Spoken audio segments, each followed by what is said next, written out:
Take a playful look with Enfys book as they roll for crit hits with pagan wordsmiths. Hi, and welcome to 4 Quick Cues, Book Talk with Enfys. I'm Enfys J. Book, your host, and this is the program where I ask pagan authors 4 quick questions determined by a roll of the dice. So I'm super excited to have as my guest today, Diana Rajchel, who is the author of Urban Magick and Hex Twisting. And I'm just going to go ahead and read your bio on the back of this so folks can learn more about you. Diana Rajchel is an itinerant city priestess who often tethers in Kalamazoo, Michigan and San Francisco, California. She brings 25 years of magical experience to her writing, including spirit work, exorcism, spellcasting, troubleshooting, and more. She's the co-owner of Golden Apple Metaphysical in California, and she runs a metaphysical problem-solving agency in Michigan. Her book credits include Urban Magick, Mabbon, and Samhain. Check out more of her at www.dianarajchel.com. Any updates to that since I think that's pretty accurate. Okay, great. Awesome. So we are recording this at ConVocation in Detroit, and this is the last day of the convention, so we're both feeling a little bit haggard. Yeah. But we'll see how we do with the questions here today. So as is our tradition, would you you chose this dice, which is kind of a neat little red and black marble thing. What would you like to name the dice for the purposes of this interview? May I speak to the dice? You may speak to the dice. Hi, would you like to give me a name? I think this is Agatha, which I think I did the last time. All right. Apparently dice think they're Agatha. Apparently. Well, Agatha, roll well for us. We're going to ask the first of our 4 questions, and that is a number 6. So from our first set of questions, how does your spirituality inform how you write? Given that this is the main part of my writing, it doesn't not. Actually, one of the classes that I taught at this convention was the Artist's Way for Witches, because the Artist's Way series was the reason that I was able to get things written. And part of that was letting the divine in, so that writing was more an act of listening than it was an act of trying to force yourself to create. And it is such a different mental channel that it did become very much how I started to independently evolve my spirituality from, okay, here is the tradition, which sort of worked but didn't quite feel right. It's sometimes, I swear, sometimes finding the right tradition or the right group is sort of like, dealing with subtle gender dysphoria a little bit. And yes, I do have some qualifications to comment on that. It is in my experience. And I was kind of struggling with there's just this works, this is good, but it's not quite. And by working through the Artist's Way and opening up to just let the energy go where it needs to go, it kind of got me to, I'm a panentheistic animist. Okay, I do not fit with these structures. However, I'm not the only one out there. And also, it was because, of course, you go on artist dates, you go for walks, you explore your city, you explore your town. And it gave me more of an opportunity to connect to these city spirits that I already knew were there. And so that became a deeper and deeper conversation and interaction. So then I just go back and write because I'm listening to what these entities are saying, or I'm listening to what I am being guided to do to solve whatever situation. And it comes out on the page. Amazing. It's so hard to make that connection, but once you do, it does make it so much easier. Yeah. Then the way to get there is do your shadow work and introspection. And spend a lot of time listening. Yes. Wow. Fantastic. Well, let's move on to question 2, Agatha. What are you going to give us today? Number 11. This is the writing specific question. How has the pandemic influenced your writing? Well, since Hex Twisting I was working on, so the way things worked out with Urban Magick, and this goes into Hex Twisting, is 2019 was a hell year for me, and this was after a hell half decade. And so in February, I went to ConVocation. I had not planned to. I was going through a divorce, so I was having some money pulled. So, and my business partner, Nikki, went, "Oh no, you need to go." she, like, I've never seen her get so adamant, and she kind of hates the Midwest and keeps thinking it would steal me. So it was really strange when she got like that. So I came out here to ConVocation, and this is where I met my fiance. And so I walked into the room. Sarah Thodenson and my fiance were kibitzing. And I didn't know either of them at the time. And Sarah still had his stuff everywhere because he likes to do a big pile. And I was very jet lagged, and I still have a lot of Chicago in me. And I came over the first time because I was like, be nice, be nice. Nikki's been talking to me about this. I scare people. And I walked over and said, okay, guys, I'm going to need the room in a couple of minutes. And they're like, oh yeah, we're just wrapping this up. And I just had that feeling. And so I set a timer for 20 minutes because I'm like, they're not done. And my timer went off, and I stood up thinking, be nice, be nice. And what came out of my mouth was, gentlemen, kindly get the fuck out of my room. Which anywhere else, especially with guy types, tends to make you enemies. Both of them came back and apologized. And Cinti and I connected the next day more. And Sarah is a friend of ours. So it worked out. But that was at the end of February. March 8th, Urban Magick came out. March 13th, I went to downtown San Francisco. My ex-wife and I signed our divorce papers. That night, we did a small soft launch party at Purusha Yoga, a place I was working out of and teaching out of occasionally. And then I got on the plane because PaganaCon had been canceled, because I was going to meet Cinti at PaganaCon. And Cinti's a shaman. There was some work that they needed to do with me anyway. So I'm like, it's a good opportunity, and they're pretty damn cute. Never a bad thing. Yeah. So they picked me up in Chicago, and within 2 days, shelter in place had hit San Francisco. And within 2 days more, shelter in place had hit Michigan, and I couldn't go anywhere. So it was sort of like, hi, kids. I'm here forever now. Yeah, Cinti and I are like going to have to try to work this out.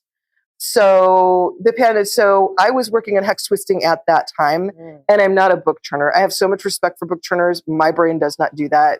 I have to feel and like super deep dive and really intensely go into stuff. So I'm someone who produces a book maybe every 3 to 5 years, which drives people crazy, but this is why I do other things. Yeah. And Hex Twisting was finished on lockdown. It had been mostly written. I was also going through, of course, because divorce and the whole disaster with everything going on, one of the worst depressions in my life. So I was like forcing myself through it by like sleeping with my laptop under my bed so I could just grab it and get like the minimum requirement out and get up. And so actually ending up with Cinti's family, because I was going through a huge introversion thing anyway.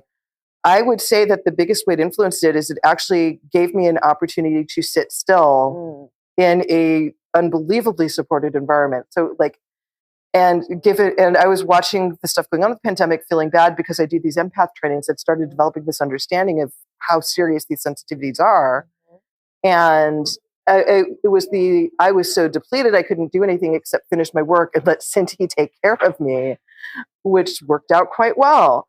And it was also watching all of these people struggling, going, okay, now y'all fuckers know how I've been feeling for the past 5 to 7 years. I am so sorry, but now you know. Yep. And for me, it was also it sucked for everyone else, but it was kind of what I needed, especially during the shutdowns. Yeah. And now it is kind of in a really messed up way. And I hate that it got to this. I think a lot more people are understanding my work because of their exposure to the COVID that I was doing before COVID. Yeah. Yeah.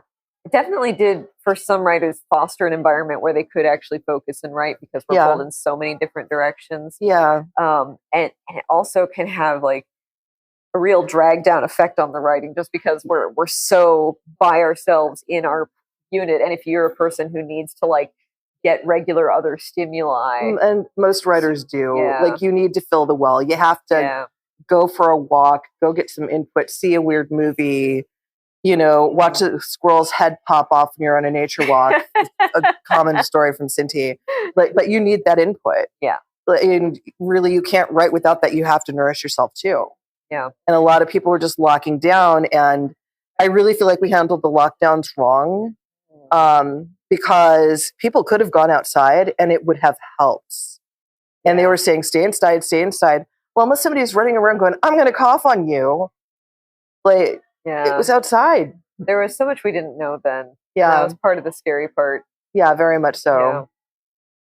Well, thankfully, we're back to having in-person events like ConVocation. And I am so happy to be back to this. I am an introvert, so I shore it up for these events. Yeah, this is my first time being at one, and I'm really impressed with this conference. I love ConVocation. I was so delighted and surprised at the one I went to in 2020. And I have the honor of being a featured presenter at this one. And they have been fantastic. And the best brains are here. I get the best questions in my classes, and people that have either like read the books and processed or want to, and like have these really good experiential based questions. My Artist Way, it was a room full of neurodivergent people coming up with resources for each other. It was the best thing ever. I love that when a class learns from each other and it's not just like the one way I pour knowledge into you. Yeah. Well, and I keep telling my classes that Cynthia and I, because we teach together a lot now, is you are not here for us. We are here for you. So, we are here to facilitate. Yes, we will pour some knowledge, but we're here to facilitate how you can use it and give you support so that you can contribute back in whatever way moves you. Love that. All right, let's get to Agatha for question 3. You keep rolling 6s. I think Aphrodite wants to talk to me. There we go. It is very hard for us to have conversations. There we go. All right, now I just have to find where is the rest of, here's the rest of question 3. All right. This is sort of tags on to what you were just talking about. Do you have a cheerleader in your life who keeps you motivated to write, teach, etc.? Absolutely, Cinti. Cinti has ADHD, so I don't think they have ever finished a single thing I have written, but they are very enthusiastic about me writing. My business partner, Nikki, gets really excited to read any of the drafts and see what I've come up with.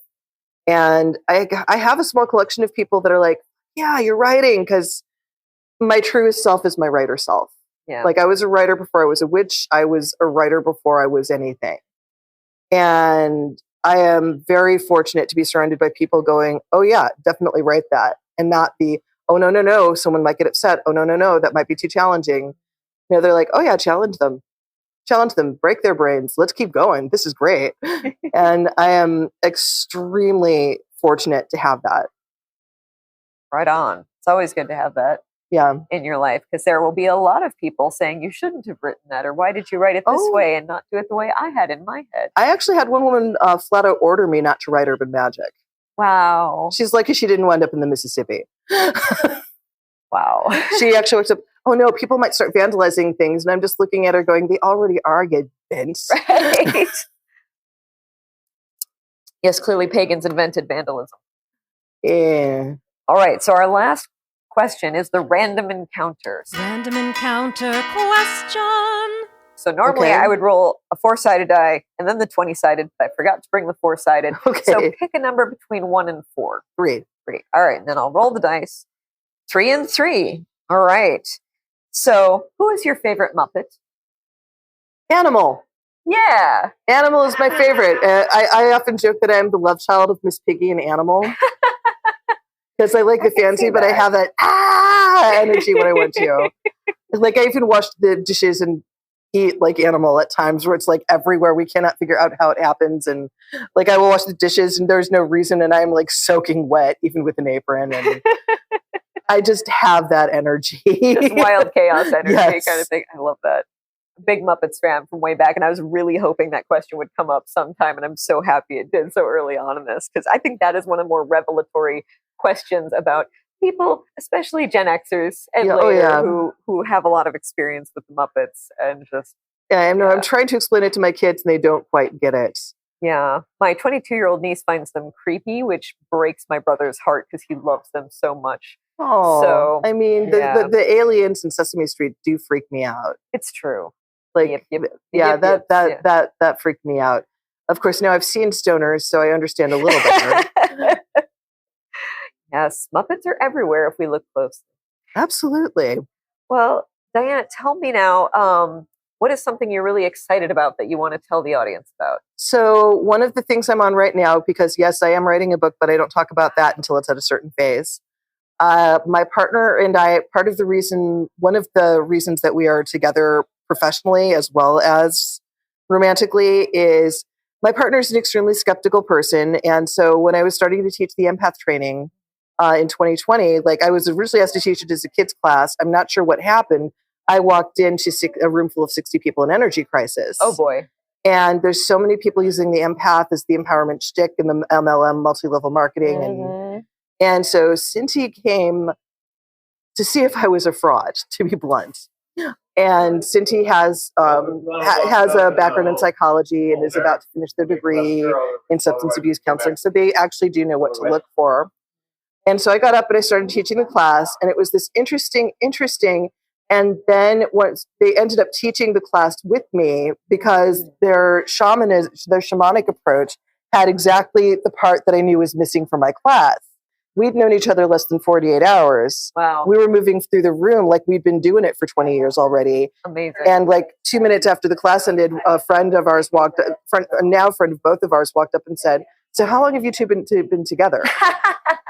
And it was like literally like, no, we just met.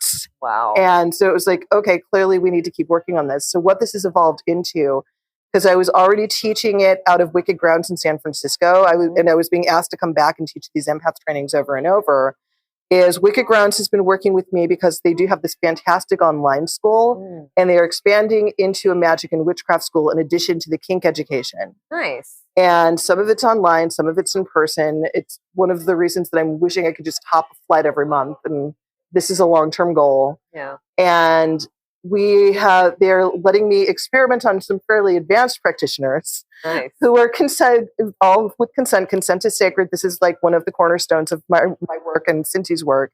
We have, at this point, it has evolved to a 6-session empath training. So It gets you from energy crisis to being as stable as you can get. And then the next phase is going to be going into, once you get your shit together, here's the cool stuff empaths can do once you've got your boundaries managed. So we are looking at eventually turning into long-term retreats. Right now it is mostly online courses. Those are not allowed to be recorded because of course it is a kink education school. Privacy is paramount. So we are also working on me having like my surface empath training that we do here and a variation online, and offering that once a month through Elements Kalamazoo and in cooperation with Golden Apple. Great. And so for people that can't reach me otherwise, we're going to just have a monthly training online. And so it's just, getting the empath ducks in a row so that we're not all just sort of laid out everywhere from just draining ourselves and everything. Yeah. Well, that's amazing. So people interested in that should check out Wicked Grounds. Check out Wicked Grounds and check out Golden Apple Metaphysical. We are doing a lot. We are doing a ticketing system through Eventbrite. But most of this will be via Zoom for the time being. And I actually think for a lot of beginning empaths, it is better to do it remotely so you don't get entangled in someone else in the room, which happens a lot when we don't intervene. Yeah. So we are working towards making it a full-on retreat series in a couple of years where there will be like going to a camp out and doing an urban version because it takes a different energy adjustment. So that's the thing I'm excited about and working on with my partner at the moment. Amazing. That sounds great. Well, thank you so much for being here today. It's always a delight to chat with you and so cool to get to hang out IRL. Yes, right? Thank you, listeners and watchers, for enjoying this show. If you love 4 Quick Cues Book Talk with Enfys, you can find more madness of mine at majorarqueerna.com, which is majorarqueerna.com. You can also be sure to like, share, and subscribe if you enjoyed this show. And whatever time it is where you are, have a fantastic day, and may the dice of fate roll well for you. Thanks for listening to 4 Quick Cues. This is Enfys J. Book again. Tune in next time when you'll hear author Devin Hunter say, Well, I had a guy start a cult off of one of my books.